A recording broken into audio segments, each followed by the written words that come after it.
भय प्रकट कृपाला दीन दयाला कौसल्या हितकारी हर्षित महतारी मुनि मनहारी अद्भुत रूप विचारी भूषण मनमाला नयन विशाला शोभा सिंधु करारी। कौशल्या का हित करने वाले राम ठाकुर प्रकट हो गए। बोले हमारे कन्हैया 8 साल के आए थे, वामन ठाकुर 7 साल के आए थे, कपिल ठाकुर 7 साल के आए थे और राम ठाकुर 18 साल के आए हैं प्यारे। अष्टादश बाल मूर्ति ही भगवान का जन्म नहीं होता, भय प्रकट कृपाला वो प्रकटते हैं। क्यों? क्योंकि अगर भगवान ने जन्म लिया तो भगवान को मरना होगा रमेश सेठ, लेकिन भगवान तो अजन्मा है प्यारे, वो अविनाशी है प्यारे, वो कभी मिटता नहीं, वो कभी मरता नहीं। बोले फिर माँ, उसकी माँ कैसे बनती है? बोले दुनिया वालों को पता चले कि भगवान भी माँ के सिवा अधूरे हैं प्यारे, इसलिए माँ की कोख से जन्म लेने की नौटंकी अभिनय एक्टिंग मात्र करते हैं। बोले क्या करते हैं? बोले 9 महीने 9 दिन माँ के कोख में प्रवेश करते हैं और माँ जब बच्चे को जन्म देती है तो 2-5 मिनट के लिए उसको चक्कर आ जाता है ना, उस प्रादुर्भाव का फायदा उठा करके मेरे ठाकुर जी आते तो बाल रूप में ही है, लेकिन देखते हैं माँ को चक्कर आ गए क्या तो बड़े बन जाते हैं। बोलो राधे राधे। तो राम जी ऐसे आ गए थे कौशल्या के सामने। कौशल्या जागृति में आई, अरे तो ऐसा आया है, अरे छोटा हो जा, तो छोटे हो गए। बोले रामचंद्र भगवान की जय, अवध सरकार की जय, राम लल्ला की जय, सरयू मैया की जय, सीता कांत स्मरण जय जय रघुवीर समर्थ। सोमवार को दोपहर में 12 बजे सुमित्रा ने एक बच्चे को जन्म दिया है। बोलिए लखनलाल भैया की जय।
बधाई। अवध में बाजे बधैया। जय हो, क्या बात है। प्रकट है चारों भैया अवध में बाजे बधैया। ऐसे एक बधाई आगे भी आपको सुनाएंगे। कृष्ण की जो है ना, गोकुल बाजे बधाई, जन्म लियो है कृष्ण कन्हैया, जन्म लियो है।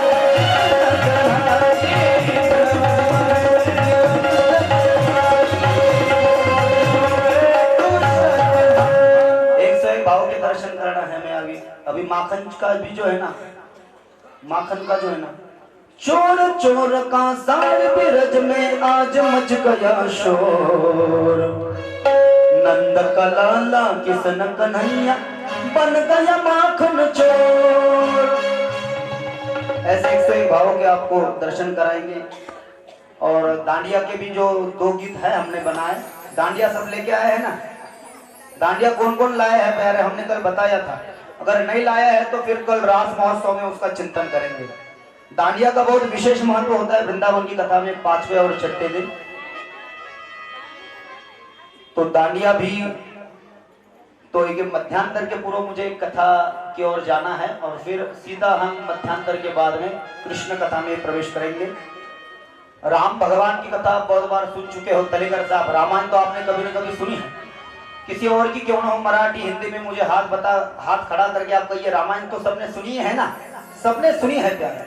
तो इसमें उसका चिंतन हम नहीं कर सकते, अगर कर दिया जाए तो बहुत देर लगेगा। तो 2 अध्यायों में इसका चिंतन आया है प्यारे।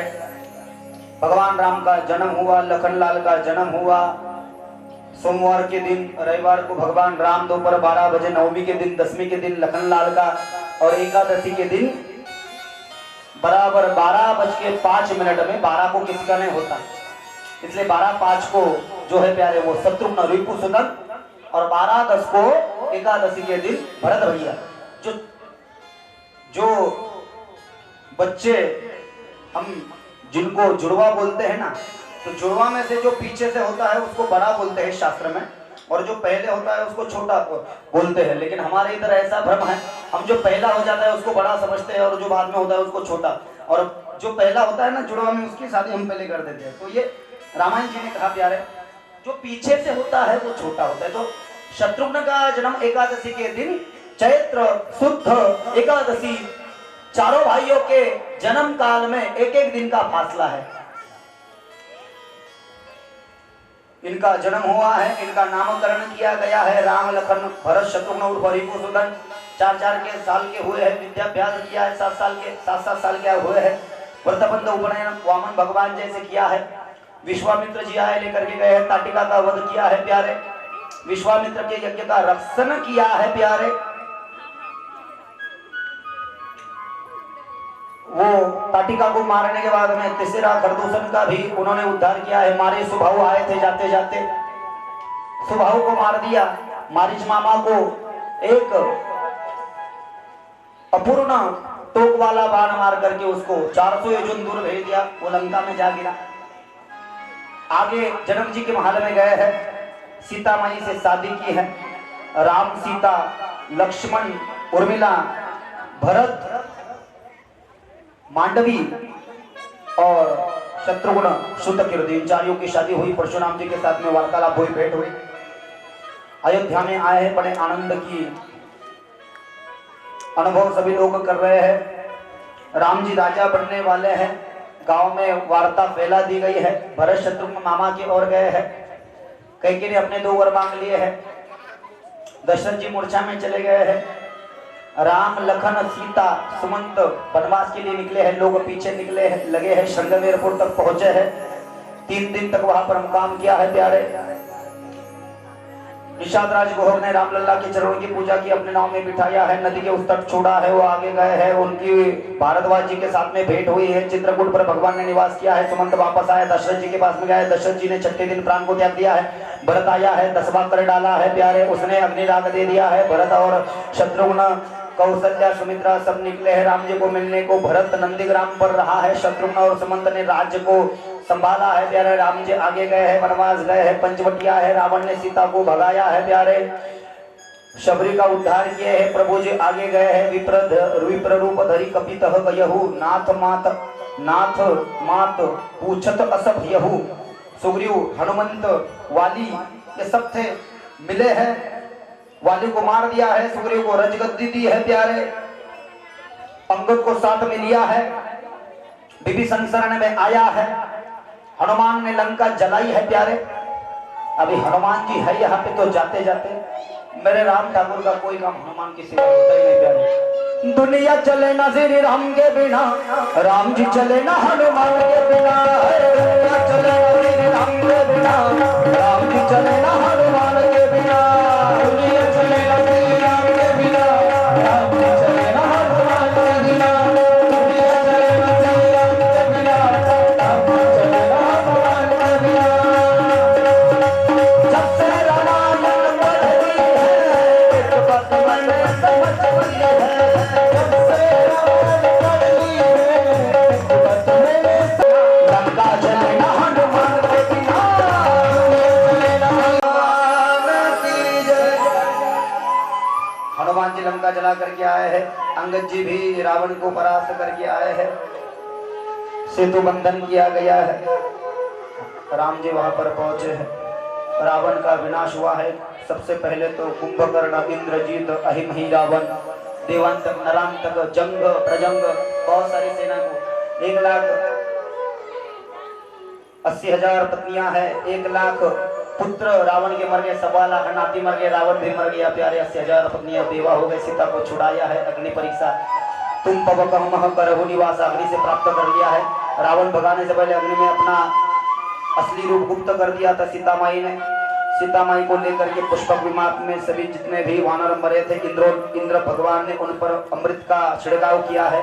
विभीषण ने उनको वस्त्र दिया है, विभीषण को राजगद्दी दी है, विभीषण भी साथ में चला है। सुग्रीव, हनुमंत, जांबुवंत ये सब निकले हैं, अयोध्या आए हैं, निशाचर जोड़ कर लिया है। भगवान राम का राज्याभिषेक हुआ है, सब निकल गए। हनुमान रुका है, सीता का त्याग कर दिया है, लव कुश का जन्म हुआ है। लव कुश ने अयोध्या में 12 साल का अकाल गिर गया है। वाल्मीकि जी इंद्र का यज्ञ करने के लिए गए हैं। शामकर्ण नाम के घोड़े के सर को पत्र बांधा है, हमको धन चाहिए वरना हमारा सेनापति शत्रुघ्न जीत लेगा। शत्रुघ्न भरत लखन को हरा दिया, नल जाम्बवन को हरा दिया। लव कुश ने राम जी आए, राम जी को एक बाण मारा, राम जी भी अपनी सुध खो बैठे हैं। वाल्मीकि ने कहा कि आपके ही बच्चे, बड़ा आनंद हुआ। लव कुश को लिया राम जी ने, यज्ञ पूर्ण किया और बड़े बेटे कुश को अयोध्या का राजा बनाया और लव को उसका मांडलिक बना दिया। और राम जी सीता को मिलने के लिए आए, सीता आगे भागी, भूमि में प्रवेश किया, राम जी ने सागर में प्रवेश किया। इस कथा को यहाँ पर पूर्ण विराम है। बोलिए रामचंद्र भगवान की जय। आगे सोमवंश का वर्णन किया, इसमें पुरुरवया का वर्णन किया और इसी वंश में जगदम्बा रेणुका माता और जमदग्नि ऋषि के पुत्र का भगवान परशुराम का वर्णन किया। परशुराम भगवान ये 22 अवतारों में से मुख्य अवतार है ठाकुर जी के। ये 3.5 पीठों में से जो 108 सिद्धोपीठ हमारे जगदम्बा देवी के माने जाते हैं भारत की पावन भूमि में, तो 3.5 महाराष्ट्र में छत्रपति शिवाजी महाराज की कुल स्वामिनी, संपूर्ण महाराष्ट्र की कुल स्वामिनी तुलजा भवानी तुलजापुर की, कोल्हापुर की जगदम्बा मैया रानी और नासिक की वनी मैया रानी सप्तश्रृंगी और रेणुका माता माहौरगढ़ की। तो यही माहौरगढ़ की रेणुका माता जो यमुना में भी है, ये जमदग्नि, ये रेणु नाम की राजा, एक रेणु नाम के राजा हुए, उनकी कन्या हुई जमदग्नि ऋषि, मानस पुत्र है ब्रह्मदेव, इनके साथ में इनका ब्याह हुआ। 4 पुत्र बड़े हैं, 5वां छोटा है परशुराम, ये ठाकुर का अवतार था। बोलिए परशुराम भगवान की जय। एक दिन रेणुका माता गंगा नदी पे पानी लाने को गई, चित्ररथ नाम के गंधर्व की क्रीड़ा देखी, आने में देर हो गई, गुस्सा आ गया, इसके मन में काम भावना जागृत हो गई। परशुराम जी तो घर पे नहीं थे, 4 भाइयों को कहा अपनी मां की गर्दन उड़ा दो, वो बोले हम ये पाप नहीं करेंगे, तो आज से आपकी मां और आप मुझे मर गए। परशुराम बाहर से आए हैं, परशुराम को कहा मेरी आज्ञा मानते हो, जो आज्ञा पिताजी कहकर तो देखो। परशुराम जी को अपने सामर्थ्य के बारे में भली बात ज्ञान था, क्या क्या तेरे चारों भाई और माँ की गर्दन उड़ा दे। परशुराम बिल्कुल भी न हिचकिचाते हुए, उन्होंने बिल्कुल देरी न करते हुए, उनके हाथ में परशु था, कुल्हाड़ी बोलते हैं उसको, संस्कृत में परशु बोलते हैं, मराठी में कुराड़ा म्हणतात। उनका नाम भी राम ही था। लेकिन भगवान राम ने जन्म को आने के बाद में शिव का ध्यान धरा, तो शिव ने प्रसन्न होकर के परशु दिया, इति नाम रेणुका माता का बेटा परशुराम। ये परशुराम भगवान ने परशु से भाइयों की और माँ की गर्दन उड़ा दी। मैं प्रसन्न हूँ बेटा। जमदग्नि ने कहा मांगो, क्या मांगते हो? मेरे माँ को और मेरे भाइयों को जीवित करो, इससे ज्यादा कुछ न चाहिए। बोलो राधे राधे। एक दिन सहस्त्रार्जुन नाम का एक राजा था जिसको 1000 हाथ थे, जिसने अपने 1000 हाथों से नर्मदा नदी का प्रवाह एक और उस पानी का वेग करके रावण के परिवार को डुबा दिया था। और रावण ने जब इसको पुकारा तो इसने रावण को जैसे बंदर को कोई जाले में अटका करके बंद कर दे बंदीशाला में, वैसे बंद कर दिया था। प्यारे, इतना बड़ा सहस्त्रार्जुन, ये दत्त का उपासक था। भगवान दत्तात्रेय ने प्रसन्न होकर के इस सहस्त्रार्जुन को 1000 हाथ दिए थे। इसको बड़ा घमंड हुआ, शिकार करने के लिए जंगल में गया, शिकार तो मिली नहीं। सामने कुटिया दिखाई दी, जमदग्नि ऋषि की थी। परशुराम जी तो घर में नहीं थे प्यारे, लेकिन जमदग्नि महाराज के यहाँ पर एक कामधेनु नाम की गौ थी। वो गौ इतनी ही बड़भागी थी कि जमदग्नि के यहाँ पर जा करके सहस्त्रार्जुन ने देखा, उसका स्वागत करने के लिए गौ के मुख में से आसन निकला है, गौ के मुख से पंच पकवान का पात्र निकला है। प्यारे, अरे बाप रे। उसने सोचा मुझे तो धन कमाने के लिए लोगों की खून की नदियां बहाना पड़ती है, ये गौ अगर मेरे यहाँ पर आ जाए तो बाढ़ बन जाए। जमदग्नि को कहा ये गाय मुझे दीजिए, मैं नहीं दूंगा। सहस्त्रार्जुन निकल गया, अपने पुत्रों को भेजा, अपने 10,000 पुत्रों को भेज करके कहा गाय को लेकर के आओ, बीच में कोई आया तो उसकी गर्दन उड़ा दो। परशुराम के भाई और परशुराम घर पे नहीं थे, जमदग्नि और रेणुका मैया घर पे थे। सहस्त्रार्जुन के पुत्रों ने गाय को छुड़ाने की कोशिश की, जमदग्नि ने कहा जब तक जिंदा हो तब तक लेने नहीं दूंगा। तो सहस्त्रार्जुन के 10,000 पुत्रों ने जमदग्नि ऋषि की गर्दन उड़ा दी, उनका वध कर दिया और गौ को छुड़ा करके भगा करके गाय को हरण कर लिया। प्यारे, तो अपने पति को अपने आंखों के सामने मरता देख रेणुका माता बड़ा ही उसको वियोग हुआ और उसने 21 बार अपने हृदय को ऐसे मार लिया। तो किसी क्षत्रियों ने मेरी माँ को 21 बार रोने में विवश कर दिया है और मेरी माँ को मारने में विवश कर दिया है, उन क्षत्रिय कुल को मैं जीवित न रखूंगा। 21 बार पृथ्वी को निक्षत्रिय करने की ठान ली है भागवत जी के अंदर में। हाथ में परशु ली है, सहस्त्रार्जुन का वध किया है, सहस्त्रार्जुन के 10,000 पुत्रों को मार दिया है। बोलिए परशुराम भगवान की जय। उड़ गया कि छाड़ दिया, उड़ गया कि छाड़ दिया। 21 बार रेणुका मैया ने मारा था ना, इसलिए 21 बार पृथ्वी की क्षत्रिय की। और जिस नक्षत्र पे सहस्त्रार्जुन और सहस्त्रार्जुन के पुत्रों का वध किया है और उनको खून की नदियां बही है, उसी क्षेत्र में आगे चल के कुरु नाम का राजा हुआ और वही कुरुक्षेत्र नाम से विख्यात हुआ। वहीं पर हस्तिनापुर का युद्ध भी हुआ है। जमदग्नि को सप्तर्षियों में मिला दिया। और ये जो रेणुका माता है प्यारे, ये हमारे यन्नान की रेणुका माता है। इसका एक भाव है, प्रत्यावधि अपराध पतितमी शरणालो तुला, शरणालो तुला आई वे संभाळी मला, रेणुके संभाळी मला, आई वे संभाळी मला। प्रत्यावधि अपराध पतितमी शरणालो तुला, शरणालो तुला रेणुके संभाळी मला, आई वे संभाळी।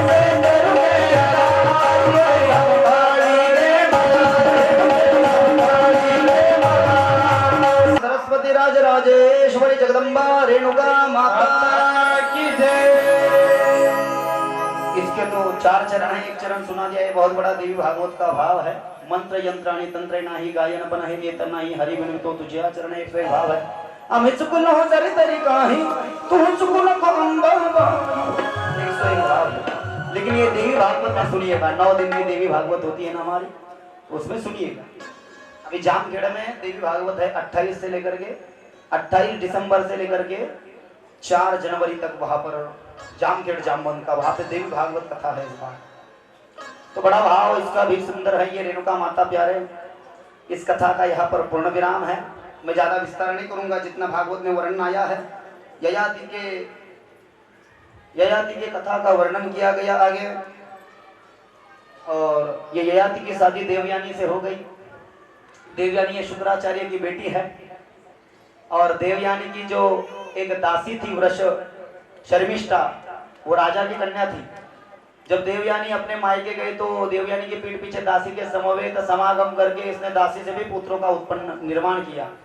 देवयानी को 2 पुत्र थे, यदु और तुर्वसु, और दासी से इसको 3 पुत्र हुए, अनु, द्रमनु और पुर। तो शुक्राचार्य ने कह दिया मेरे बेटे को धोखा देता है प्यारे, बुढ़ा बन जाएगा तू। ये बुढ़ा बन गया, जवान के लिए तरसने लगा ये ययाति। ये सूर्यवंश की घटना है प्यारे। तो इसने कहा ससुर जी ऐसा मत करो ना, मुझे जवान कर दो ना। बोले तुझे मेरे लड़की से 2 पुत्र है, और तेरी जो दूसरी पत्नी तूने जो दासी के संग से तुझे जो हुई है उसको 3 पुत्र है। जो पुत्र तुझे अपनी जवानी देगा तू उसकी जवानी ले ले और उसको बुढ़ापा दे दे।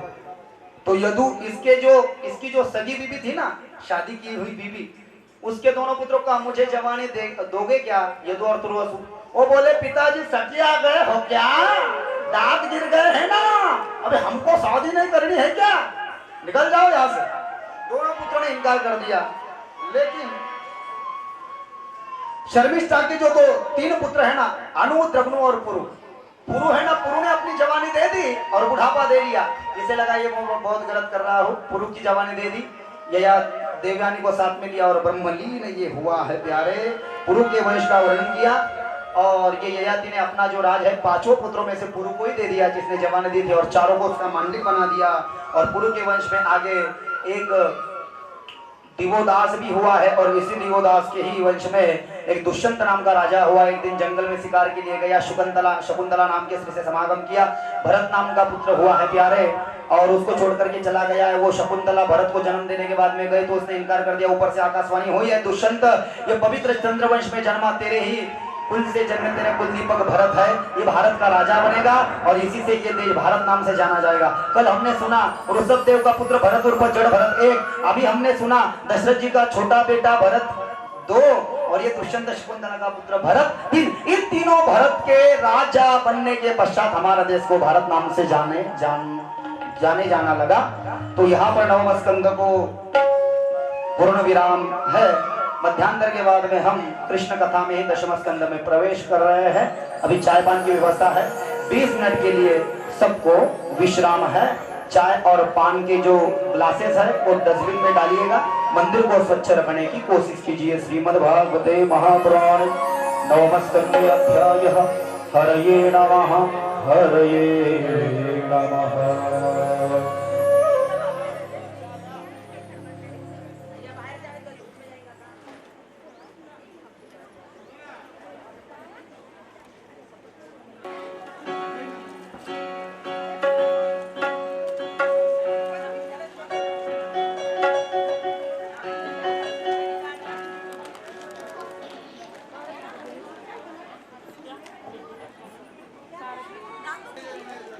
क्या होना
भ्रमर पंचों के रूप में कथा क्रम में आगे बढ़ने के लिए इस भागवत कथा रूपी ज्ञान सागर के तट पर प्रस्तुत हुए।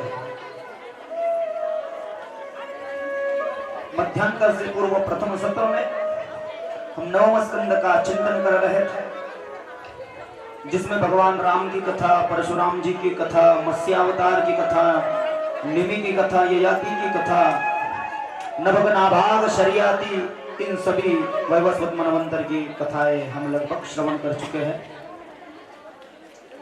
अभी यहाँ पर नवम स्कंद के 9वें अध्याय में, आखिरी अध्याय में, 24वें अध्याय में यदुवंश का वर्णन किया। सूर्यवंश का आखिरी राजा दिवो, पुरु के बाद में भरत, और भरत के बाद में फिर यहाँ से चंद्रवंश का प्रारंभ है। चंद्रवंश के मूल पुरुष जो चंद्र है, उसी चंद्रवंश में दियोदास नाम का राजा हुआ। उसके यहाँ पर एक वृक्ष नाम का पुत्र हुआ।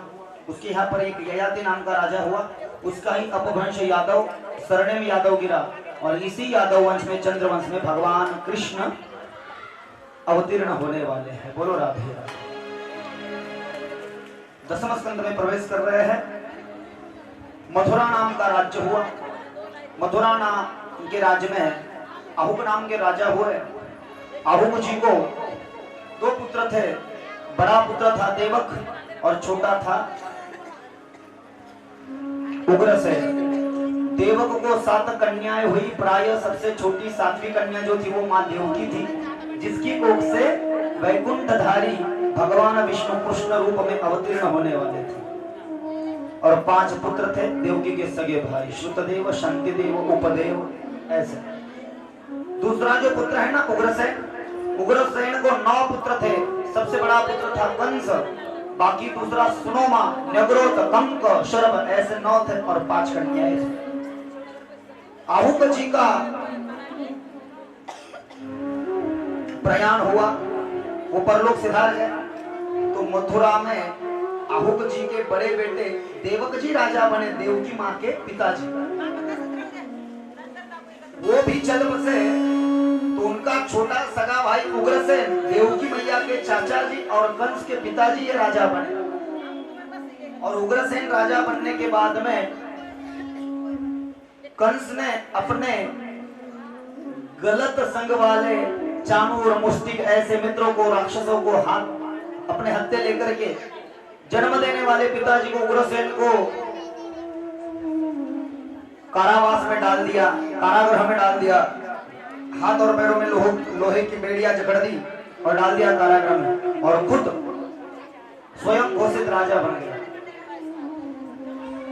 जिस वंश में प्रभु जी जन्म को आने वाले हैं, शुभदेव की परीक्षित को कहते हैं उस वंश का वर्णन करें, उस वंश का श्रवण करें। भागवत जी के दशम स्कंद में प्रथम अध्याय में प्रथम श्लोक में भगवान जी के वंश के बारे में कहा गया कि कथितो वंश विस्तारो भगवता सोम सूर्ययोः राधन्यामचो भवंशाना चरितं परमाद्भुतम्। जिस वंश में भगवान जन्म को आए, सिर्फ न तो आए, बहुत अद्भुत ऐसा चरित्र भगवान ने इस चंद्रवंश में, इस यादव कुल में ग्वाल बन करके भगवान ने किया है। बोले कंस तो स्वयं घोषित राजा बन गया। कंस ने अपने सगे भाइयों की शादियां कर दी, बहनों की शादियां कर दी, लेकिन जो चचेरे बहनें थी ना, देवकी की 6 बहनें, देवकी मिलकर के 7 बहनें हैं।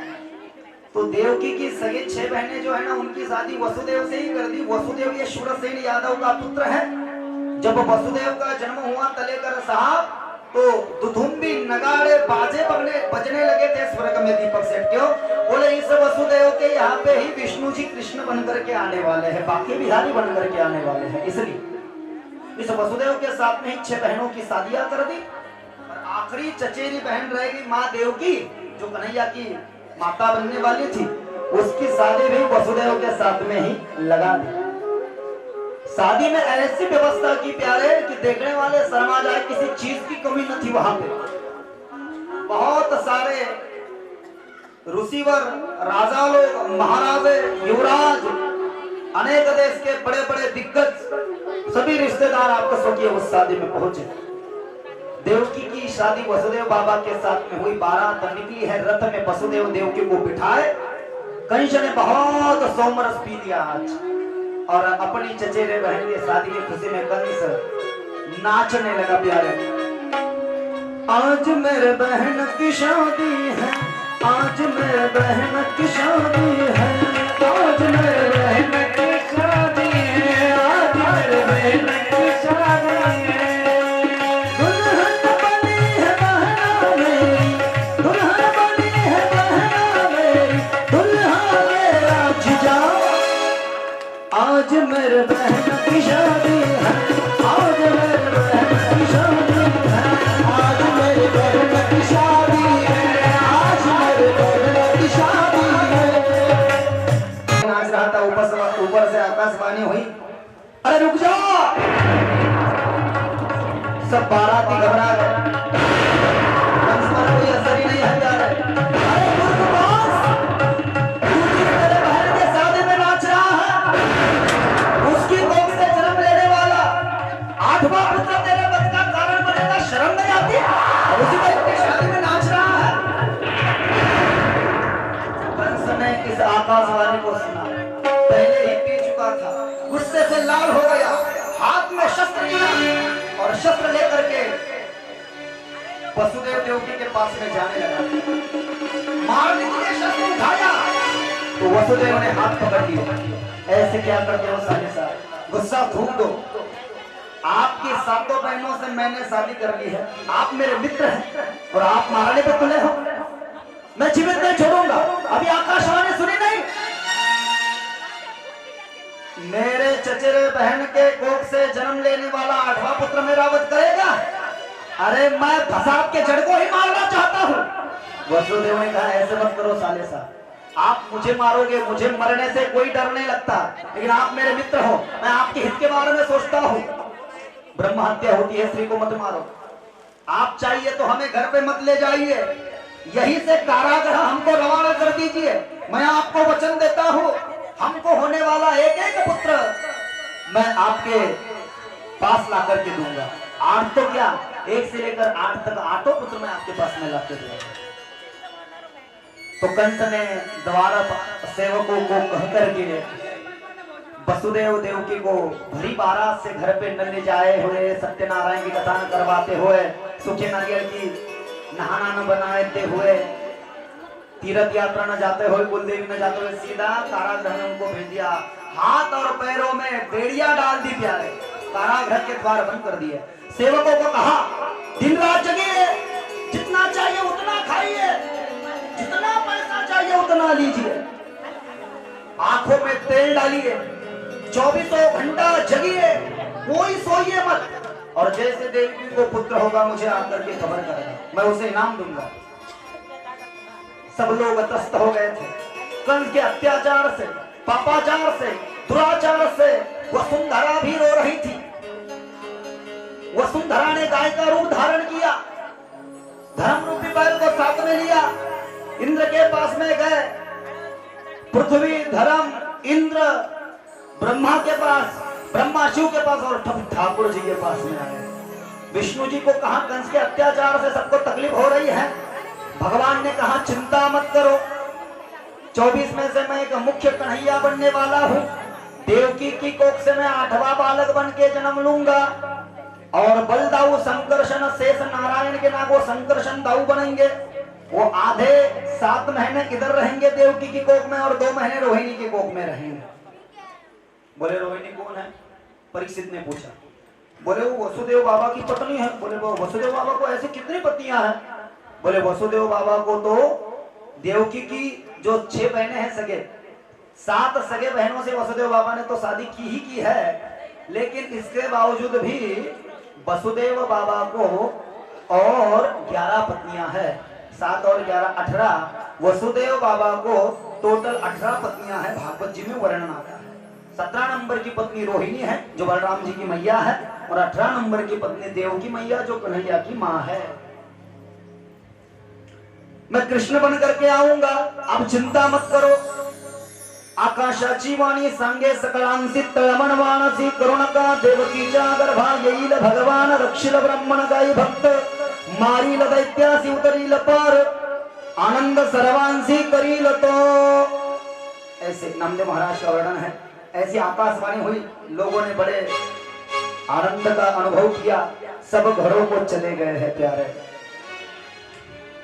उस कारागृह में देवकी मैया ने प्रथम बार गर्भ संभावना गर्भ धारणा की देवकी मां ने वसुदेव बाबा से, और जैसे ही गर्भ संभावना गर्भ धारणा की 9 महीने 9 दिन के बाद में एक बालक को जन्म दिया। बच्चे की रोने की आवाज सुनकर के सेवक जग गए, और हमको इनाम मिलने वाला है जो सबसे पहले जाकर के इत्तिला करेगा कंस को। सब एक के पीछे भागने लगे, चलो कंस महाराज के पास में ये घोर देने के लिए। रात का समय था, कंस महाराज सोए थे। सेवकों ने कहा महाराज जी नींद को त्यागिए, जल्दी उठिए। क्या हुआ? आपके बहना ने एक बालक को जन्म दिया, बहुत तो खुशी की खबर है। अरे रहे खबरदार, अगर खुश का नाम निकाला तो मेरे बहन देवकी का कोई भी पुत्र मेरे लिए खुशी की खबर साबित नहीं हो सकता। हाथ में तलवार ली कंस महाराज ने और मारने के लिए निकले हैं कारागृह की ओर। तलवार से एक एक की गर्दनें काट दूंगा, ऐसे मन में ठानी है कंस ने। पहले पुत्र को मारने के लिए निकला है देवकी के अपने कक्ष से लेकर के उस कारागृह तक। बीच में देवर्षि नारद का प्राकट्य हुआ है। अरे कंस महाराज, क्यों अपने पाप बढ़ाना चाहते हो? क्यों पुण्य घटाना चाहते हो? अरे बालक है, बालक तो भगवान का रूप होता है। तुझे 8वां बालक मारने वाला है ना, 7 को क्यों बेमौत मारना चाहता है? अरे तलवार से बालक को मत मार, खून से अपने हाथ मत रंग, ये बहुत बड़ा पाप है। तो फिर क्या करूं? तलवार की जरूरत नहीं है। तेरे बहन के सब बच्चे उसको उठा करके जमीन पर पटक करके एक एक करके मार दे। देखो नारद ने पाप कम नहीं किए, पाप और बढ़ा दिया। तलवार को फेंक दिया। देव की मां को बड़ा आनंद हुआ। पहली बार मां बनी थी, गोदी में बच्चों को लिया था, दूध पिला रही थी, बच्चे के सर से हाथ घुमा रही थी, रोए जा रही थी बस। अरे बालक तू तो दूध पी रहा है, लेकिन पता नहीं ये दूध तुझे कितने दिन तक नसीब होगा। मेरा दुष्ट भाई आएगा, तुझे रखेगा या नहीं मुझे पता नहीं रे। वो रोए जा रही थी बस। उतने में कंस आया। कंस ने कारागृह के द्वार खुलवाए। कंस जोर जोर से हंसने लगा। तो माँ देव की रोने लगी, फूट फूट करके रोने लगी। उसके सामने अपना सर पटकने लगी, उसके सामने हाथ फैलाने लगी, अपना पल्लू फैलाया, आंचल फैलाया। भैया ऐसा मत कर रहे, हमको धन दौलत हीरे जवाहरात मोती कुछ नहीं चाहिए। तूने तेरे पिताजी को माने कि मेरे चाचा जी को उग्रसेन को बंदीशाला में डाल दिया, हमारे शादी वाले दिन हमको कारागृह में डाल दिया। मैं कुछ नहीं बोली भैया, मैं चुप बैठी। मेरा 8वां पुत्र तेरे वध का कारण है भैया। मेरे पहले पुत्र को मत मार, मैं तेरे सामने हाथ जोड़ती हूँ, मैं भीख मांगती हूँ। अरे राखी की लाज रख। लेकिन दुष्टों को कुछ नहीं समझता। कंस ने कहा मुझे कुछ पता नहीं। कंस ने माँ देवकी की गोदी में सोया दूध पी रहा बच्चा बड़ी दुष्टता के साथ में अपने दाई हाथ से उस बच्चे के दोनों पांव पकड़ लिए, उस बच्चे को उठाया, घुमाया, घुमा करके आकाश की ओर फेंका। जैसे आकाश की ओर फेंका वो बच्चा उसी स्पीड से नीचे जमीन पर आकर के पटक कर मर गया। ऐसे 6 बच्चे कंस ने बड़े बेरहमी के साथ देवकी के मार डाले। खून के आंसू रोई है उन सालों में, उन दिनों में माँ देवकी। सोचिए जिस माँ के बच्चे होते होते 1-2 दिन में ही जिस कंस ने बड़ी दुष्टता के साथ में मार दिए होंगे, क्या बीती होगी उस माँ पर। खून के आंसू रोए हैं वसुदेव बाबा देवकी माई। 7वीं बार में शेष को आज्ञा की। शेष बोला this time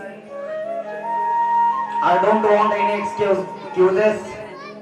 I don't take a risk for this time because मैं इस जन्म में कोई रिस्क नहीं लेना चाहता। पिछले जन्म में मैं तो लखन बना था, आप तो राम बने थे भाभी के साथ में, आप तो फल खाते थे, कुटिया में रहते थे, सोते थे। मैं तो बेमौत मर गया, भूखी मौत। मैं तो 14 साल भूखा रह गया। आपके साथ में आना माने की मौत को निमंत्रण है, मैं नहीं आऊंगा। भगवान बहुत होशियार है प्यारे, चने के पेड़ पे चढ़ाते हैं। बोले गुस्सा हो गए क्या शेष जी?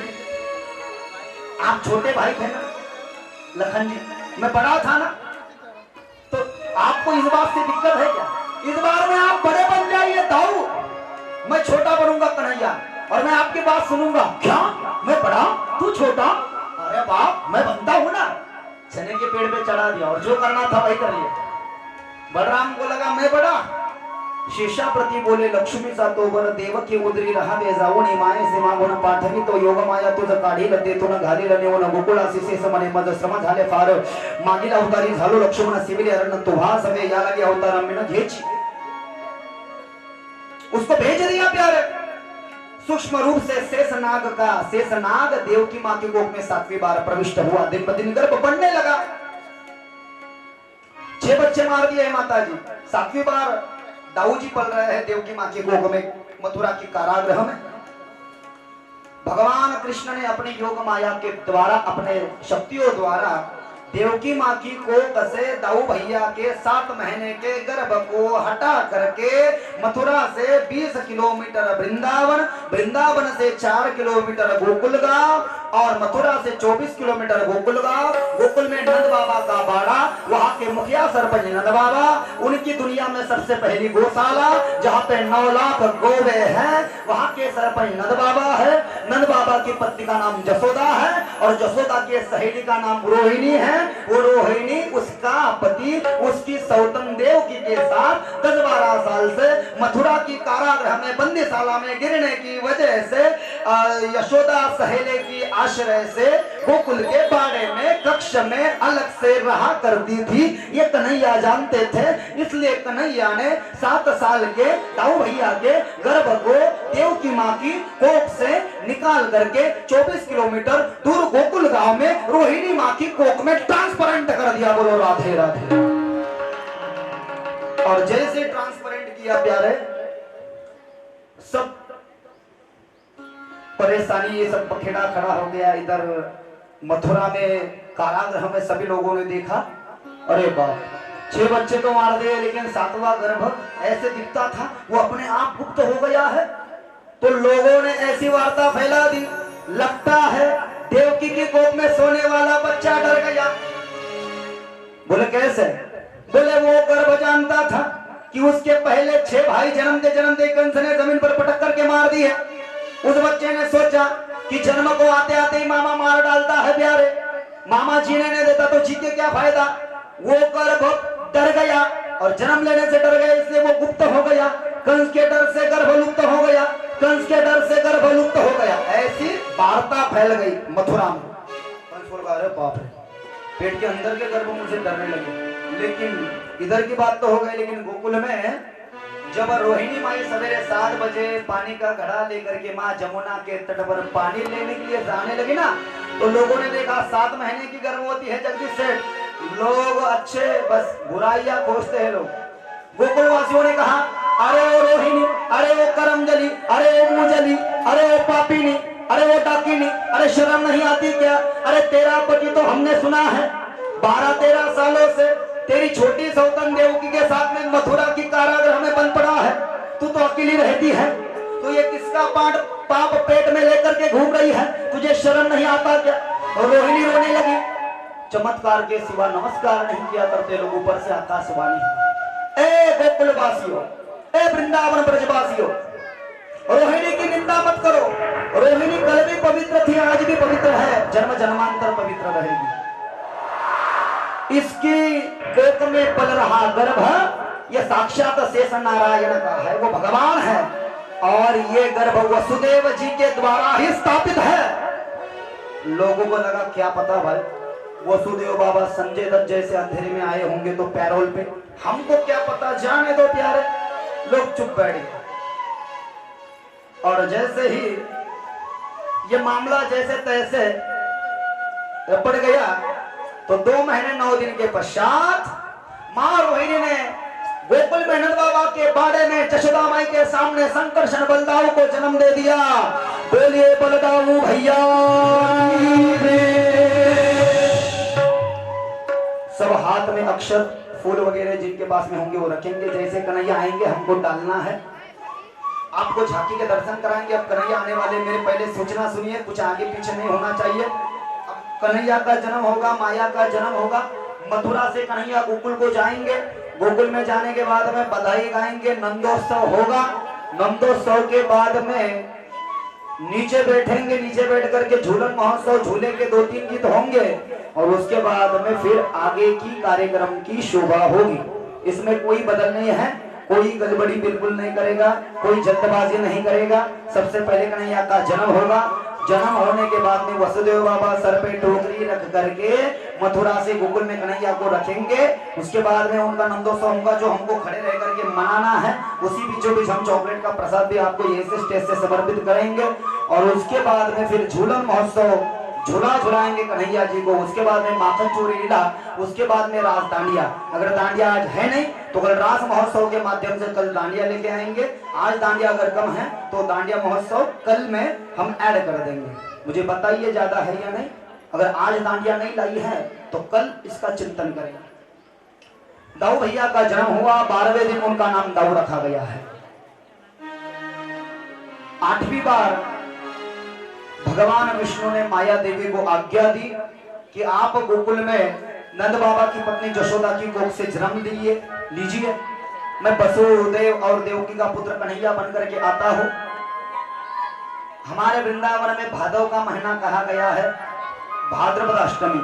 भाद्र अष्टमी रैना अंधियारे, वसुदेव देवकी दुलारे। और महाराष्ट्र में श्रावण मास कहा गया है। श्रावण मध्य अष्टमी को कृष्ण, गोकुल अष्टमी को कन्हैया का जन्म हुआ। और हमारे वृंदावन की ऐसी मान्यता है कि भाद्रपद मध्य अष्टमी को कन्हैया का जन्म हुआ। दोनों भावों का स्वीकार कीजिए। जन्माष्टमी के दिन रात में 12 बजे मैं जन्म लूंगा मथुरा के कारागृह में वसुदेव देवकी से।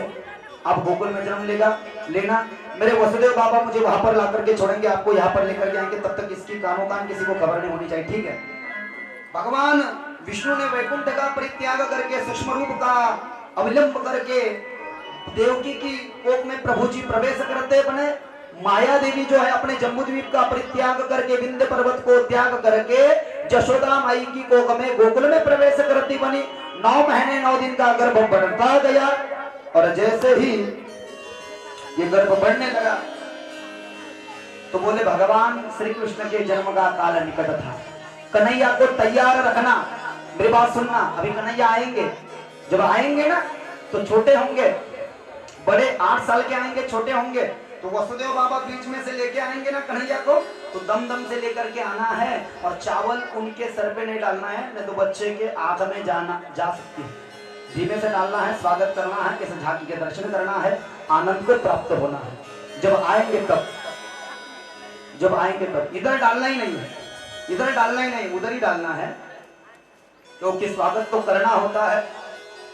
श्रावण का मास था, वृंदावन के वर्णानुसार भाद्रपद का मास था, कृष्ण का पक्ष था, अष्टमी का दिन था, रोहिणी नक्षत्र था, वसुनाम की तिथि थी और बुधवार का वार था। वसुदेव देव की जगह है रात में 12 बजे जन्माष्टमी के दिन मथुरा के कारागृह में। कन्हैया आने वाले हैं। कन्हैया ने योग माया का प्रादुर्भाव कर दिया है। इस कारणवश वसुदेव देवकी को छोड़ करके सब मथुरा से हो गए हैं। कंस सेवक वगैरह वसुदेव देव की जगह। उधर जशोदा माई गर्भवती है पहली बार। तो नंद बाबा के सगे भाई उपनंद, दाऊ जी के चाचा, कन्हैया के चाचा, नंद के सगे भाई उपनंद उनका नाम है। और जशोदा मैया की जो वसुदेव बाबा, नंद बाबा के 2 बहनें भी हैं, नंदा और सुनंदा, कन्हैया की होने वाली गोकुल की बुआ है। वो भी वहां पे है कि जशोदा किसे जन्म देती है, राह में। रात के जैसे 12 बजे शुभदेव कहते हैं, देखते ही देखते बादल मंडराने लगे, मेघ गरजने लगे, आकाश में आवाज होने लगी। सभी देवता कन्हैया के जन्म का, उनका प्राकट्य देखने के लिए, उनका अवतरण समारोह देखने जन्माष्टमी के दिन रात 12 बजे नगाड़े बाजे ढोल ताशे सनई बंसुरी ताल झांझ पुष्प अक्षत अन्य विभूषण लेकर के कन्हैया का स्वागत करने के लिए आकाश में खड़े हो गए थे। क्या लोगों ने आकाश में भीड़ कर दी थी। जैसे रात के 12 बजे देखते देखते भगवान विष्णु देवकी मां की गोद से बाल कृष्ण के रूप में 8 साल की आयु मात्र में देवकी के सामने वसुदेव बाबा के सामने प्रकट हो गए। मथुरा की कारागृह में उधर माया ने जन्म लिया है गोकुल में। देवताओं ने पुष्प वृष्टि की है। हम भी करेंगे बोलिए वृंदावन बिहारी लाल की जय, बाल कृष्ण लाल की जय, जय जय श्री राम। भगवान का जन्म हुआ। जैसे भगवान का जन्म हुआ 8 साल के भगवान गर्भ का प्रादुर्भाव किया। भगवान को देख करके देव की माई रोने लगी, वसुदेव रोने लगे, अरे ऐसा 8 साल का आया है, तुझे मेरा बच्चा कौन कहेगा, फिर छोटे हो जाओ। माँ मैं छोटा होता हूँ, लेकिन छोटा होने के बाद में मेरी सामर्थ्य से वसुदेव बाबा और आपकी हाथ की बेड़िया छूट जाएगी। वो टोकरी गिरी है वसुदेव बाबा, कन्हैया कहते 8 साल की, उसको उठाइए, उसमें मुझे रखिएगा। अपने आप द्वार के कारागृह के द्वार खुल जाएंगे। आप मुझे इसी दिन इसी क्षण बिल्कुल देरी न करते हुए गोकुल में नंद बाबा के बाड़े में झूले में सुलाइए, जशोदा के कक्ष में। वहां पर माया ने जन्म लिया है, वो छोटी बच्चे, उसको यहाँ पर लेकर के आइए, मुझे वहां पर छोड़ करके आइए। कानों कान किसी को खबर नहीं होगी। इस झांकी के दर्शन करेंगे हम सब। उससे पहले भगवान का स्वागत करना है, उनको लेकर के आइए। आगतम कृष्ण सुस्वागतों का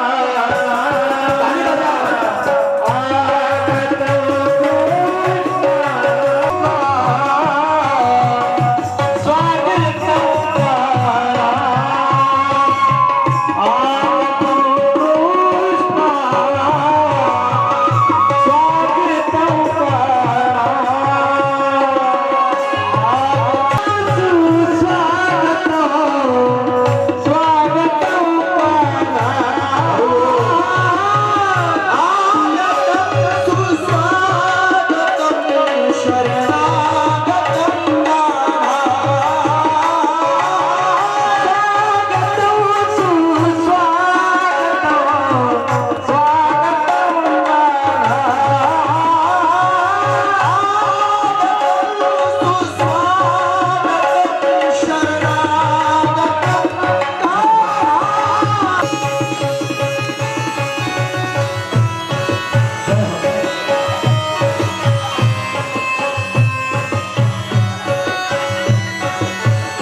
उपदेश है। भगवान छोटे हो गए, जैसे छोटे हो गए कारागृह के द्वार खुल गए, वसुदेव बाबा और देवकी मैया की बेटियां मुक्त हो गए उनमें से। वो माँ देवकी ने छोटे 8 साल के जो कन्हैया आए थे, जो छोटे बन गए हैं बच्चे जैसे, उनको गोदी में लिया है, दूध पिलाया है, स्तनपान करवाए, बहुत रोई है। वसुदेव ने कहा देर नहीं करना चाहिए, कंस को पता अगर चल गया तो हमारे कन्हैया के जान को खतरा हो सकता है। कारागृह में एक टोकरी गिरी थी, टोकरी को सर पर उठाया है, अपने शरीर के ऊपर जो एक वस्त्र है उसको उसमें डलवाया है, उस पे कन्हैया को रखे है और जैसे रखा है अपने सर पे उस टोकरी को उठा करके वसुदेव बाबा कारागृह के बाहर निकले हैं।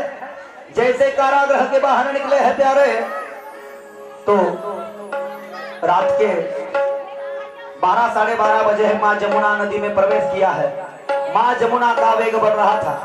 वसुदेव बाबा ने नदी में पैर रखे हैं तो नदी का जो पानी है माँ जमुना नदी का, वो वसुदेव बाबा के घुटनों तक है, कमर तक है, वो खंडे तक आने लगा। वो पानी भगवान के दर्शन के लिए आ रहा था। बड़ा ही प्यारा भाव वृंदावन के संतों ने गाया। हो चढ़ी आई जमुना, हो चढ़ी आई जमुना, हो दर्शन के लिए, कान्हा के दर्शन के लिए, नंदलाल के दर्शन के लिए, कान्हा के दर्शन के लिए, वसुदेव चले गोकुल के लिए, वसुदेव चले गोकुल के लिए।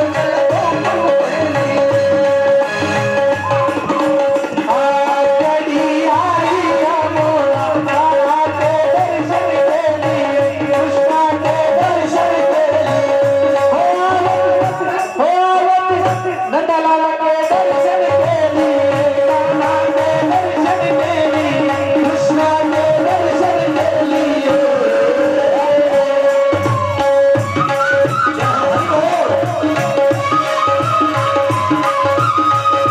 नदी में प्रवेश किया। जल का मार्ग है, रास्ते का मार्ग है नहीं। हो माया से सारे ताले टूट गए, माया से सारे ताले टूट गए। आधी रात वसुदेव चले गोकुल के लिए। वसुदेव बाबा ने सोचा कन्हैया इम्तिहान ले रहे थे कि मेरे पिता की मुझ में कितनी जान छिड़कते हैं। घुटनों का पानी कमर तक, कमर का पानी अपने कंधों तक, कंधों का पानी मुंह में जाने लगा, नाक में घुटने लगा वसुदेव जी के।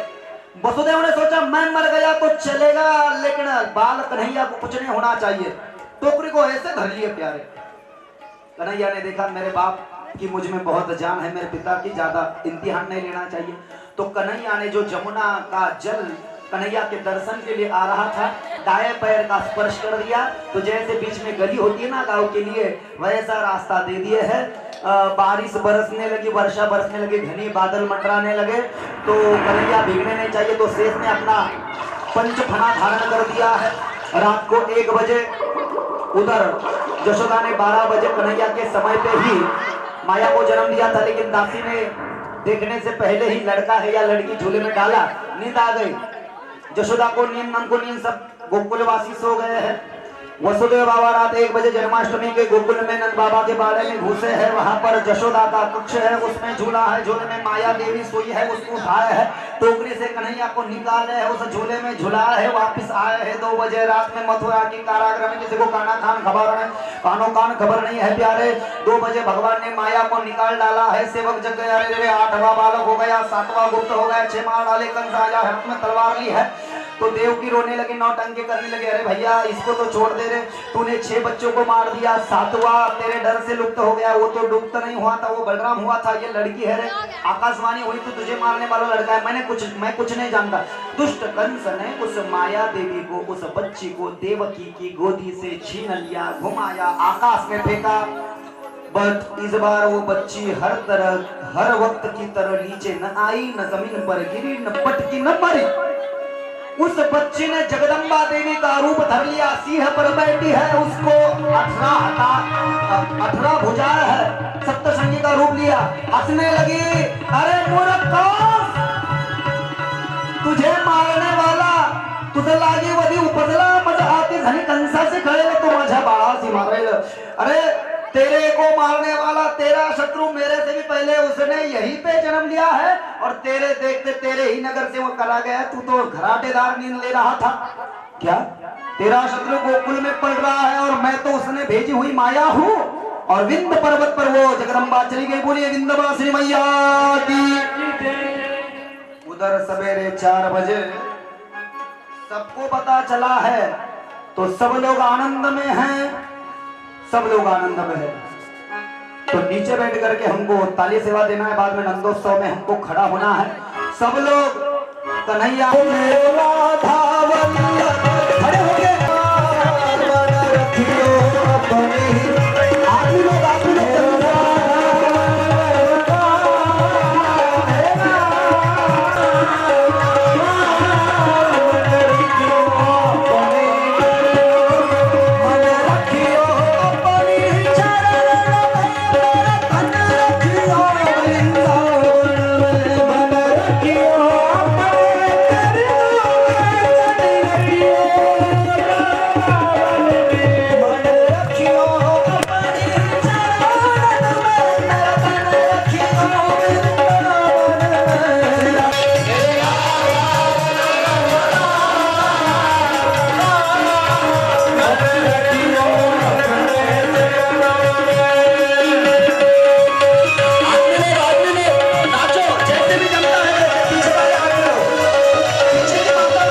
खड़े रहे हुए कृष्ण का जन्म है।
सिर्फ खड़े मत रहो, 1-2 मिनट का भजन है, सिर्फ खड़े मत रहो।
पहाड़ बनवा करके 7 पात्रों में रखकर उस पर कपड़ा ढक करके ब्राह्मणों को दान दिया, न्योता दिया।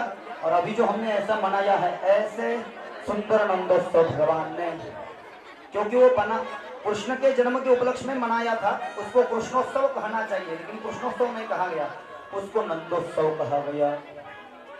और इसलिए बड़े भाव से कृष्ण को देखने के लिए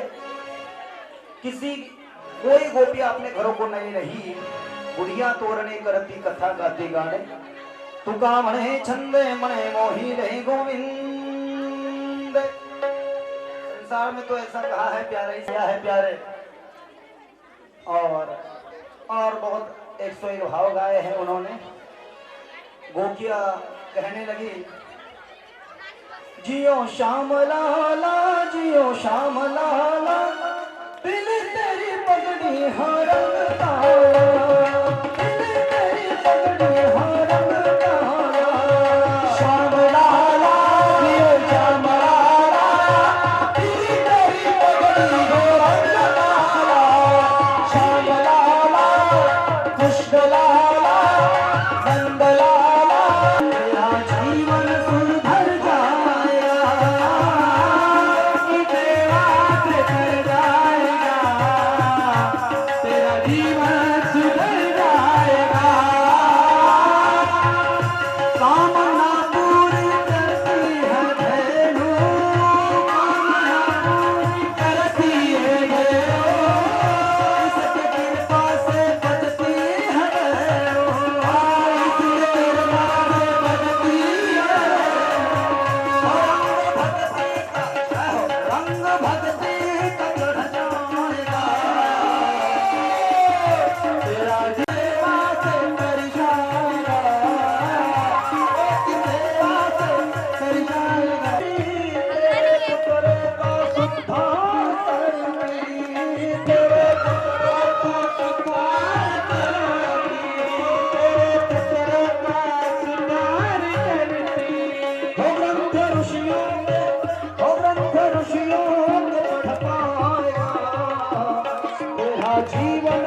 झूलन महोत्सव भी मनाया गया। और जैसे ही भगवान श्री कृष्ण की आयु बस कुछ कंसेन ब्रहिता घोराः पूतना बाल घातिनी शिशु संचारण ग्रंथिम पुरा संस्कार उसके किए। वो जगह आज भी गोकुल में है। पूतना को भेजा, महाबल को भेजा। भगवान श्री कृष्ण की आयु दिन ब दिन बढ़ने लगी। तृणावर्त नाम का राक्षस वायु के रूप में आया, भगवान ने उसका भी उद्धार किया है। बोलिए बाल कृष्ण लाल की जय। और एक शक्तासुर नाम का राक्षस आया है, 6 महीने की आयु हो गई है कन्हैया की। गाड़े के नीचे उसको सुलाया है, बैलगाड़े के नीचे, बैल तो अलग उसे बांधे, गाड़ा खाली है, उसके नीचे उसको माँ ने सुलाया है, झाड़ू लगा रही है। कंस ने भेजा है शक्तासुर को, उसने देखा मौका दस्तूर अच्छा है, ऊपर उड़ा, कन्हैया के सिरे पे गिरू। उससे पहले कन्हैया बाजू हटे, चकनाचूर हो गया उस गाड़े का। उसका उद्धार भगवान ने किया है। दिन ब दिन कन्हैया की आयु बढ़ने लगी। माखन जो है ना, माखन माखन है क्या?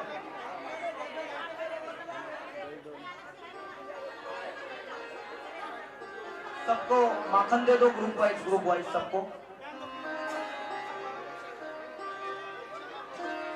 कन्हैया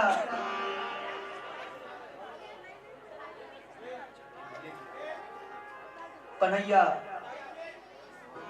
9 महीने के हो गए, रेंगने लगे। 12 महीने के 1 साल के हो गए, दीवार के सहारे चलने लगे, मिट्टी खाने लगे।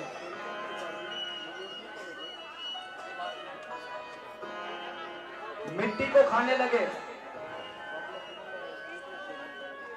कन्हैया के मुंह में मिट्टी को देख करके माँ जशोदा को बड़ा गुस्सा आया। माँ जशोदा ने कन्हैया का कान पकड़ करके उसको ऐसे चाटा किया मारने के लिए। तो कन्हैया ने अपने मुखार बिंद में, 1 साल की कन्हैया मात्र ने अपने मुखार बिंद में माँ को त्रिभुवन के दर्शन करा दिए। माँ कुछ देख रही, कुछ आंख बंद कर रही है, कुछ देख रही है, कुछ आंख बंद कर रही है। 1.5 साल के कन्हैया हो गए हैं।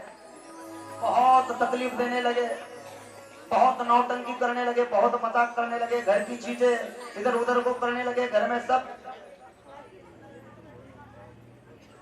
माँ को बहुत गुस्सा आया। 2 साल के कन्हैया हुए। एक दिन वो मंथन कर रही थी दही का। कन्हैया को लगा कि मेरी माँ के मेरा और ध्यान है या नहीं। ये छोटा सा पत्थर लिया घर में बाड़े में, और उस पत्थर को लेकर के उठाया, और ऊपर जो था प्यारे, वो दही और दूध के जो मटके थे प्यारे, उन मटकियों को माँ ने टंगा रखा था। ऊपर टंगी हुई मटकियों को, 1-2 मटकियों को कन्हैया ने फोड़ दिया। जैसे फोड़ा रहे तो बहुत ही नौटंकी कर रहा है आजकल, बहुत तकलीफ दे रहा है, तेरी खबर लेती हूँ। अच्छा अच्छी। कान पकड़ा कन्हैया का और बाड़े के बाहर में कन्हैया को लाया, और एक वृक्ष था, उस वृक्ष को कन्हैया को उंगली से बांध दिया माँ जशोदा ने। कन्हैया ने उस उंगली को उस वृक्ष में से निकाला, वो उंगली उस वृक्ष में अटक गई, उंगली टूट गई, रस्सी टूट गई, कन्हैया अलग और वृक्ष भी टूट गए। वृक्ष में से 2 पुत्र निर्माण हुए हैं। वो कुबेर के मणिग्रीव और नलकुबेर नाम के पुत्र थे। 100 साल तक नारद के शाप से वो वृक्ष बने थे। बोले नारद जी रास्ते से जा रहे थे, अप्सराओं के साथ में नलकुबेर स्नान कर रहे थे। ये नारद जी को देख करके हंसे, तो नारद ने श्राप दिया, गोकुल में बाबा के बाड़े के सामने आप नलकुबेर नाम के वृक्ष बनोगे। कन्हैया की माँ ओखली से उसको बांधेगी, वो ओखली लेकर के आपके बीच में से जाएगा, ओखली उसमें अटक जाएगी, तो आपका उद्धार होगा। बोलो राधे राधे। उसके बाद में कन्हैया की आयु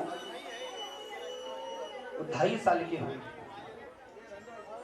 3 साल की हुई, 3.5 साल की हुई। कन्हैया 2 लीलाएं करने लगे। एक तो कन्हैया राधा रानी के घर पे जाने लगे। बोले कौन सी राधा?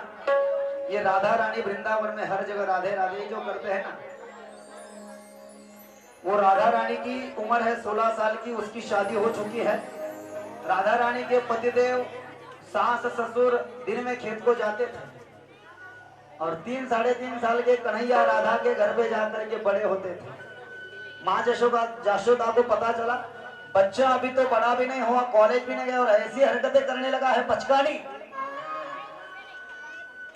तो 3.5 साल के कन्हैया को माँ ने कहा क्यों जाता है राधा के घर पे?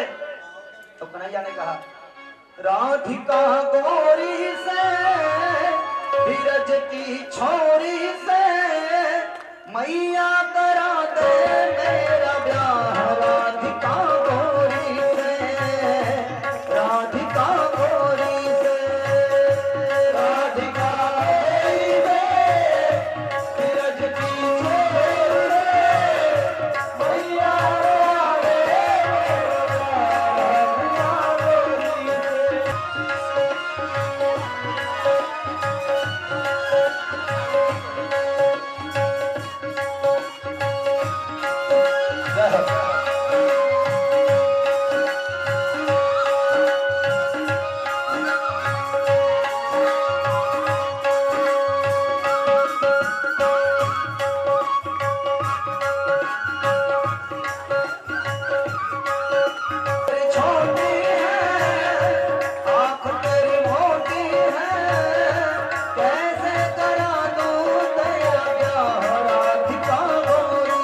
चोर मंडल।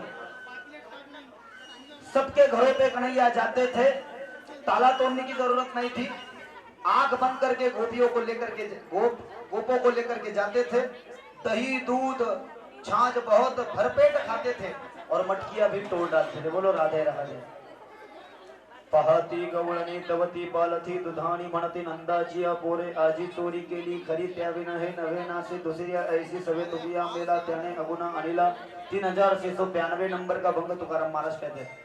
पूरे गोकुल गांव में ये बात फैल गई। भगवान ने एक मंडली बनाई, उसका नाम था माकड़चोर मंडल। उसके अध्यक्ष बने श्री कृष्ण भगवान और उपाध्यक्ष बनाया दाऊ को। सबको थोड़ा थोड़ा माखन लगाना है। चोर चोर का सारी बिरज में आज मच गया शोर। चोर चोर का सारी बिरज में आज मच गया शोर। सभी खड़े हो। कृष्ण कन्हैया नंद का लाला बन गया माखन चोर। कृष्ण कन्हैया नंद का लाला बन गया माखन चोर। चोर चोर का सारी बिरज में आज मच गया शोर। चोर चोर का सारी बिरज में आज मच गया शोर। कृष्ण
माखन चोरी की लीला करने। छोटी छोटी छोटी गैया छोटे छोटे छोटो सो छोटो सो छोटो सो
बकासुर का वध किया, जो बक के रूप में आया था, ब्रह्मदेव के मोह के निरसन किए हैं, शंखचूड़ को मारा है, धेनुकासुर गधे के रूप में आया था, उसका भी उद्धार किया है। और the cricket is invention by lordest god भगवान Shri Krishna Thakur in Shridham Vrindavan before the 5500 years ago in this Shrimad Bhagavat. Cricket का इन्वेंशन अगर किसने लगाया, ऐसा किसी ने पूछा तो कृष्ण ने लगाया है। कृष्ण फाली से गेंद को मारते थे, ताऊ गेंद डालते थे, इसको नाम बाद में क्रिकेट गिरा है। आज बड़ा आनंद का दिन है। आज यहाँ पर मैं देख रहा हूँ पूरी कमेटी वाले भी हमारे उपस्थित है, जो मंदिर कमेटी वाले, तलेकर साहब तो है ही है, लेकिन दिगोले साहब, श्याम क्यूलेकर सर, पवार साहब, दड़े साहब, विधाते गुरु जी जगताप साहब, थोराज साहब, और अपने मंदिर के क्या नाम महाराज का, मौली महाराज, ये भी है। आपकी भी बहुत धन्य अभिनंदन, धन्यवाद, साधुवाद की। आज कथा के प्रारंभ से लेकर अंत तक आप हो। दिखाए जाएंगे, 56 भोग का भोग गीत गाया जाएगा, तदुपरांत भोगों को एकत्रित करके आरती में प्रवेश करके सभी जन भगवत जी पे मत्था टेक करके गेट से 56 भोग का प्रसाद प्राप्त करके अपने जीवन को धन्य बना करके ही आज को अपने घरों को जाएंगे। बस इतना कार्यक्रम शेष बचा है। कल की सूचना में दे दूं, जल्दबाजी में याद रहे न रहे, क्रम प्राप्त हुआ है इस माध्यम से। कल का दिन भी ऐसे ही महत्वपूर्ण है। कल हमारी कथा का 6वां दिवस है, 6ठा दिन है।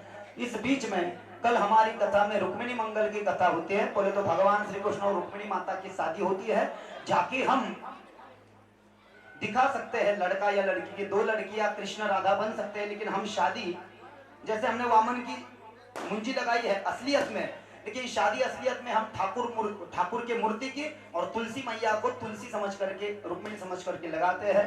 तो अक्षत लगेगी, उसके बाद में वो मूर्त लगेगी, तुलसी तो यहाँ पे है ही है, जमुना का भी लगेगी, और सभी लोगों को इस कथा का निमंत्रण, इस शादी का और कथा का भी निमंत्रण है।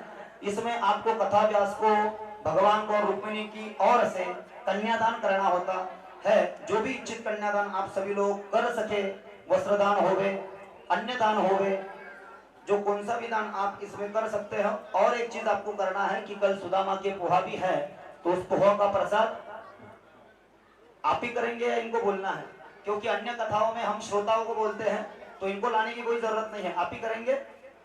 तो आयोजकों की ओर से सुदामा के पोहा का भी कार्यक्रम यहाँ पर होगा। और एक सूचना है कि सप्त धान्य की बड़ी महिमा गाई है भागवत जी के अंदर में। सप्त धान्य जो होता है, सप्त धान्य दान देना होता है व्यास जी को। तो जिनको सप्त धान्य भी लाना है तो वो खेड़ा गांव में रोज लाते थे, लेकिन अभी ये थोड़ा सा सब कलिकाल बदल गया, हम भी स्टैंडर्ड हो गए, समय के साथ में आप भी हो गए, तो हम वो रोज की झंझट रखते ही नहीं प्यारे। तो इसलिए अगर सप्त धान्य कथा का नियम बरकरार रहे, धर्म टिका रहे, इसलिए कल ही आपको लाना होता है। जिनको भी लाना है वो पैकिंग में लाएंगे सप्त धान्य। कन्यादान भी लाना है, शादी में भी सम्मिलित होना है। और एक सूचना है, हमारे गायक मंडली से कोई बात कर रहे थे अभय जी से कि गुरु मंत्र, गुरु दीक्षा किसी को लेना है, तो वो गुरु दीक्षा की मैं आपको बात बता रहा हूँ। स्टेज पे बैठ करके हम गुरु मंत्र नहीं दिया करते हैं, शास्त्र की पद्धति ऐसी है। जिसको भी लेना होता है, वर्णानाम ब्राह्मणो गुरु नास्ति तत्वम गुरु परम, तो गुरु ये अधिकारी होना चाहिए, ज्ञानी होना चाहिए, आचार्य ब्राह्मण परिवार से होना चाहिए, वैष्णव संप्रदाय का होना चाहिए, वेद पर श्रद्धा वाला होना चाहिए, आचरण वाला होना चाहिए, आचार्य होना चाहिए, उसके आचार विचार शुद्ध होने चाहिए, वो ज्ञान उसमें होना चाहिए। आपने यदि कोई सवाल उससे पूछा तो उस सवाल का वो समाधान कर सके, ऐसे ज्ञानी गुरुदेव होने चाहिए। तो जो लेना चाहते अपने जीवन के उद्धार के लिए, तो जीवन का उद्धार, मोक्ष नहीं मिलता है बिना गुरु के। तो उम्र की कोई सीमा नहीं है, कोई भी जोड़ी से पति पत्नी या लड़के, कोई भी ये अनुग्रह गुरु दीक्षा दाएं कान में 3 बार और बाएं कान में 3 बार उसका संकल्प होता है। संकल्प द्वारा ऐसी गुरु दीक्षा दी जाती है। जिनको लेना है हमारे द्वारा ये गुरु मंत्र, गुरु दीक्षा और अनुग्रह, वो भगवान मारुति के मंदिर में ही कल से सवेरे 10 से 12 बजे होंगे, और आखिर के दिन में भी होंगे और काले के कीर्तन के दिन में भी होंगे। तो जिनको ये लेना है वो अपने नाम सुमित जी के पास में दे दे। जिनको गो सेवे के चारे के लिए और कुछ और अन्य चीजों के लिए, वहां पे शेड भी बन रहा है हमारे गांव के और नायगावन में हम बनवा रहे हैं, उसमें भी सहयोग करना है, तो वो भी आपको सहयोग राशि गो सेवा में जो देनी है वो भी सुमित जी के पास में आपको देना है। और जिनको मेरा कार्ड भी लेना है वो आपको सुमित जी से ही लेना है। तो ये सूचना कल की आपको याद रखना है, रुक्मिणी मंगल की कथा की। और होली महोत्सव होता है, वो कथा के आखिरी दिन में होगा, तो फूल सबको लेके आना है। वो सूचना मैं आपको कल दूंगा, परसों की कल की आज।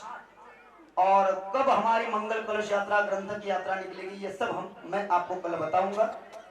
तो हम चिंतन कर रहे थे, भगवान श्री कृष्ण ने एक दिन फाली से गेंद मारी है, दाऊ ने गेंद डाली है, गेंद पानी में चली गई है, कन्हैया पानी में कूदे हैं। तो कालिया नाम का नाग वहां पर रहता था, उसने उन दिनों जो यमुना नदी गोकुल वृंदावन मथुरा और आगरा को घेरी हुई है, उस नदी का जल विषैला कर दिया था, कोई न जाता था प्यारे।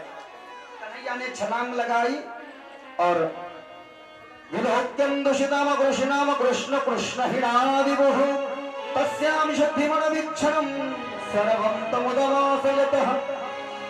कालिया को मारने की कोशिश की, कालिया ने पूंछ से कन्हैया को लपेट लिया, कन्हैया ने अपने शरीर को बड़ा करके 2 मुष्टि प्रहार कालिया के गले पे मारे, कालिया खून की उल्टियां करने लगा। कालिया की स्त्री शरण में आ गई, हमारे पति को बचाओ, इसको क्षमा करो। बोले तू यहाँ पे क्यों आया, तेरी वजह से गोकुलवासी इस पानी को हाथ नहीं लगा सकते।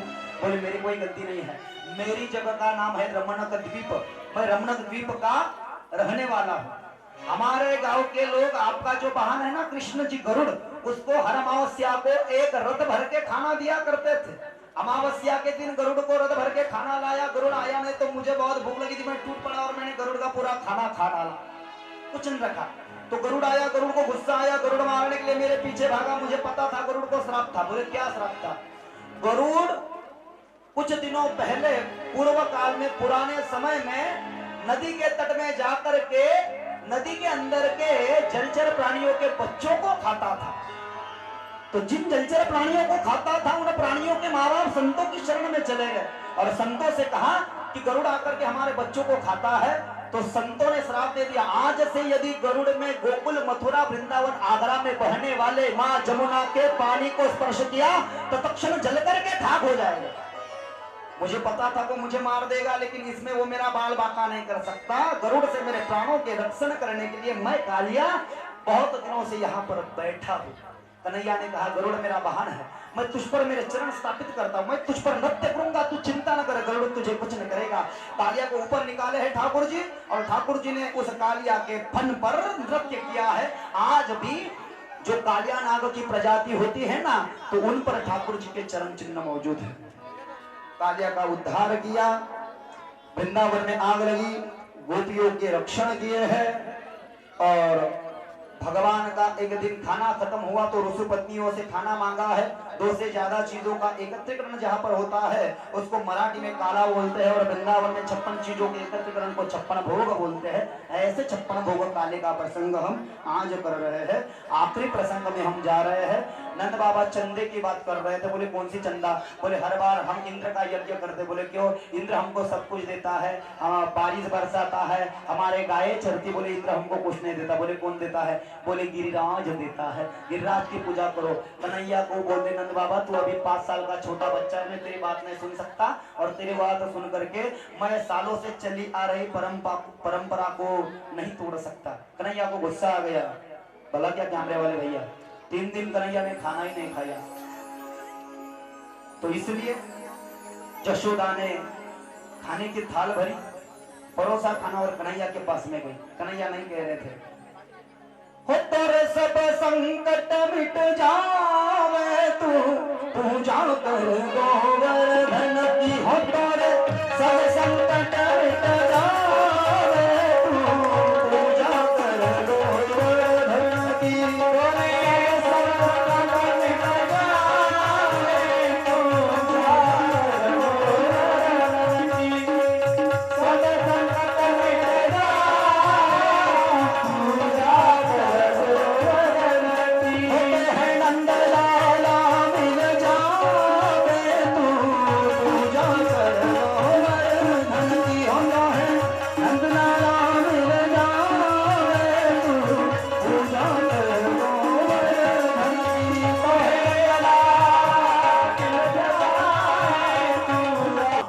यशोदा को कन्हैया ने कहा अगर तुझे लगता है मैं तेरा लाला खाना खाऊं ना, तो पिताजी को समझा इंद्र का यज्ञ नहीं करना है।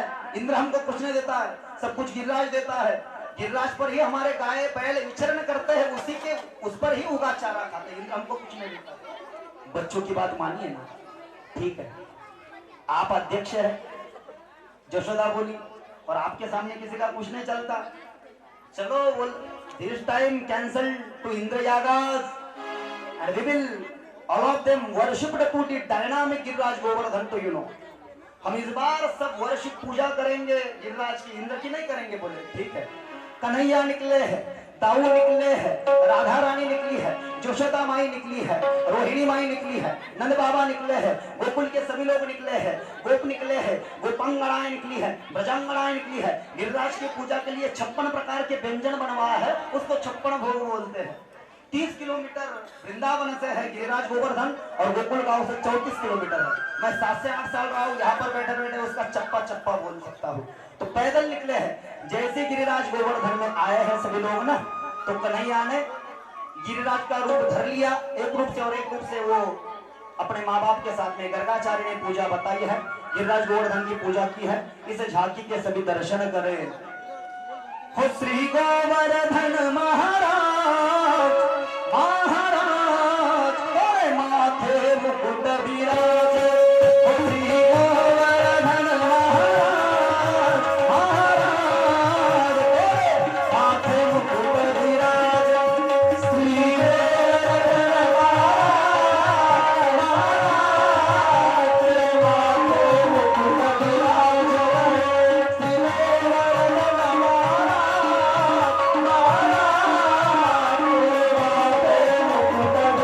मुकुट विराजे।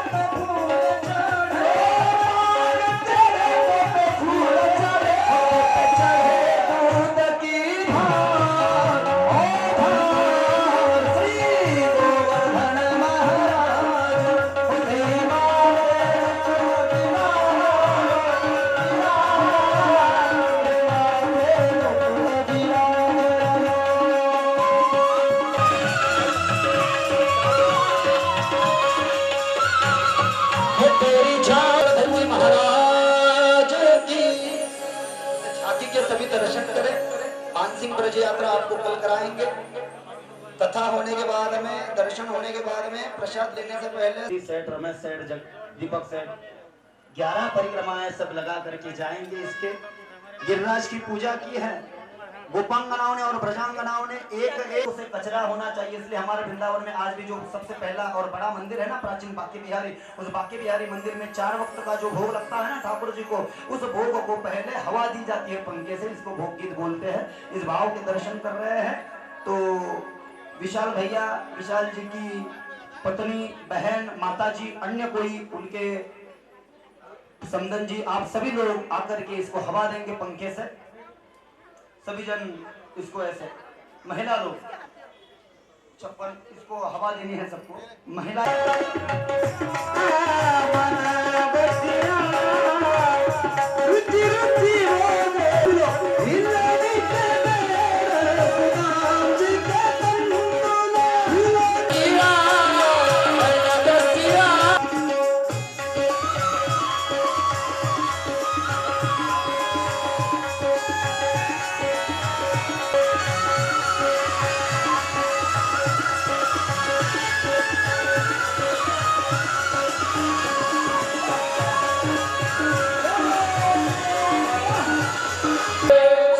बैठेंगे, सभी नीचे बैठेंगे।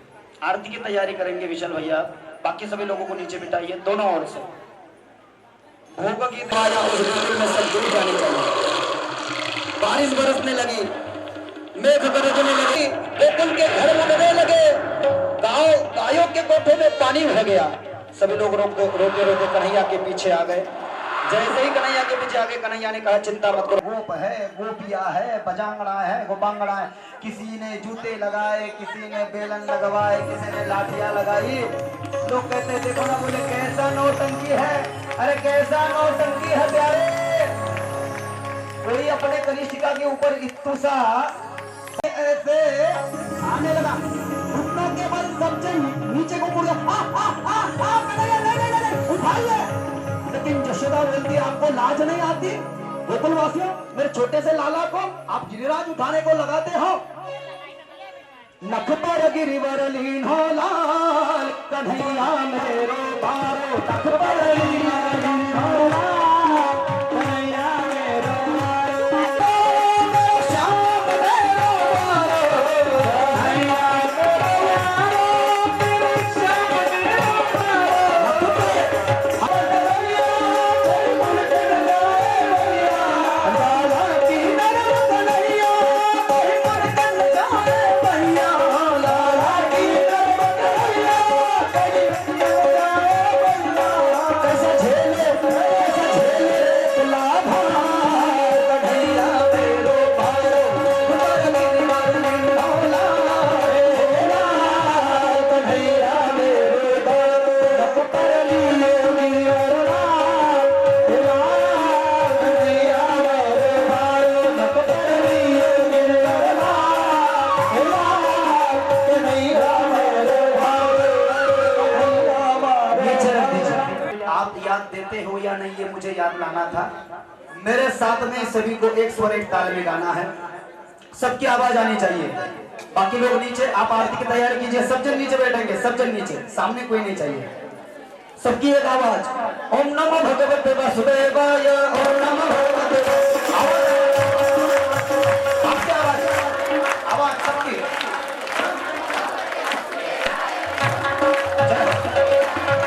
पीछे वाले लोग, आदमी लोग, पहला लोग, जय हो।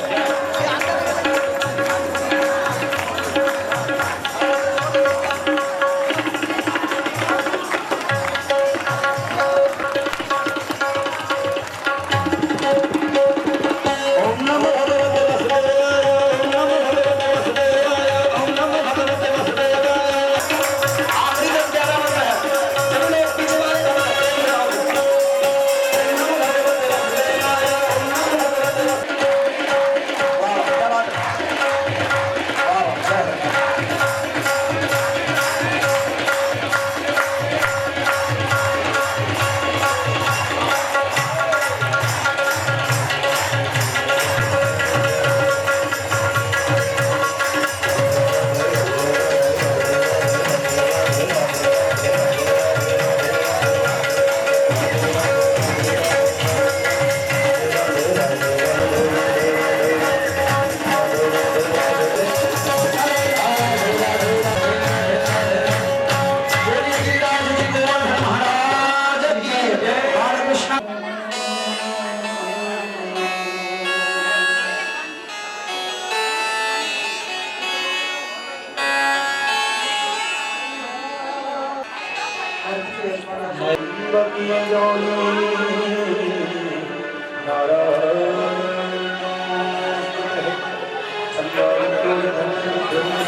श्री भागवत भगवान की है आरती, पापियों को हर आमय हरि आमय, सबके मंगल की आरती, पापियों को पाप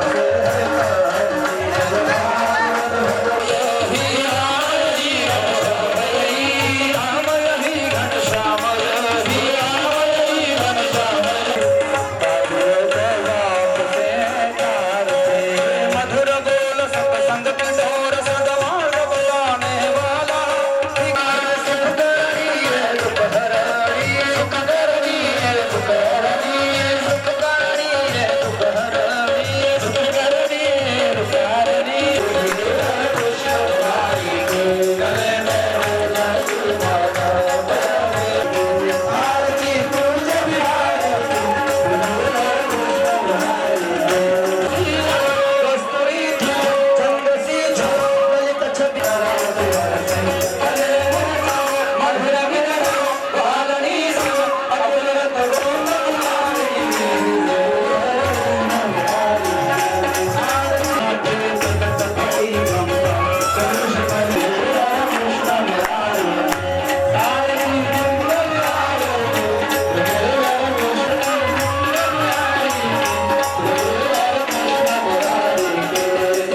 त्रयमूर्ति तत्व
स्वस्तिस्सामराज्यं भोजमस्वराज्यं वैराज्यं पारमेश्वराज्यं महाराज महाधिपत्यं सुवन्तवर्याः ईशादः सर्वाहुं सर्वाशुद्धता पराभारपदे समतपर्यन्तायाः एकराडितदश श्लोकोपगीतमन परमेष्ठारोमणकस्यावसङ्ग्रहयावेक्षित तत्सत्कामप्रविश्वे देवे समासदेति एकदन्ताय विद्महे वक्रतुण्डाय धीमहि दन्ति प्रचोदयात् नारायणाय विद्महे वासुदेवाय धीमहि विष्णु प्रचोदयात् ओम तत्पुरुषाय विद्महे महादेवाय धीमहि तन्नो रुद्र प्रचोदयात् ओम महालक्ष्मी च विद्महे विष्णुपत्नी च धीमहि तन्नो लक्ष्मी प्रचोदयात् अंजलि सूताय विद्महे वायुपुत्राय धीमहि तन्नो महारुद्र मारुति बजरंगबली वीर हनुमान प्रचोदयात् ओम त्रिसूताय विद्महे अनुसूया सूताय तन्नो दत्तात्रेय प्रचोदयात् ओम सच्चिदानंदाय विद्महे पूर्णबोधाय धीमहि तन्नो सद्गुरु प्रचोदयात्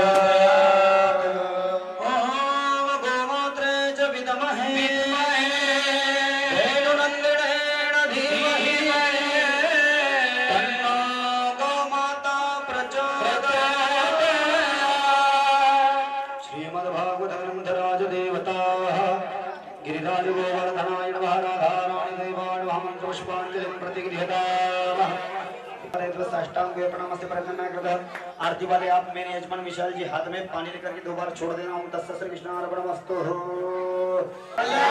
मानव में प्राणियों में